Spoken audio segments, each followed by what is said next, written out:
নবী করিম সাল্লাল্লাহু আলাইহি ওয়াসাল্লাম আজকের এই দিনে 31টা বিষয়ে উম্মতকে নির্দেশ দিয়েছেন। 31টা বিষয় নবী করিম সাল্লাল্লাহু আলাইহি ওয়াসাল্লাম সবার সামনে দাঁড়িয়ে দীর্ঘ 23 বছর অক্লান্ত পরিশ্রম করে দাওয়াতি মিশন কমপ্লিট করার পরে সবাইকে সমবেত করে একটা হজ করলেন।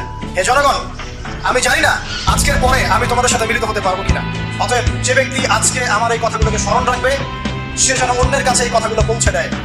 নিশ্চয়ই তোমাদের পরস্পরের, মুসলিমদের পরস্পরের সম্পদ, পরস্পরের রক্ত, পরস্পরের এই যে জান, মাল, ইজ্জত, এগুলো একে অপরের জন্য হারাম। এর হানি করা একে অপরের জন্য হারাম। ঠিক যেমন আজকের এই দিন হারাম, এই শহর হারাম, এই মাসও হারাম। নবী করিম সাল্লাল্লাহু আলাইহি ওয়াসাল্লাম বলছিলেন, জেনে রাখো 3টা বিষয়ে যেন তোমাদের অন্তর কখনো খেয়ানত না করে। এক, তোমরা যে কাজটাই করবা শুধু আল্লাহ পাকের সন্তুষ্টির জন্য করবে। তোমরা যে কাজই করবে শুধু আল্লাহর সন্তুষ্টির জন্য করবে। তোমাদের শাসক বর্গের কল্যাণ কামনা করবে। তোমাদের শাসক বর্গের কল্যাণ কামনা করবে। 3 নাম্বার, মুসলিমদের জামাতকে আঁকড়ে ধরে রাখবে। মুসলিমদের ইউনাইটেড কমিউনিটিকে আঁকড়ে ধরে থাকবে। এই 3টা বিষয় পালনের ক্ষেত্রে তোমাদের অন্তর যেন খেয়ানত না করে। নবী সাল্লাল্লাহু আলাইহি ওয়াসাল্লাম আরো বললেন,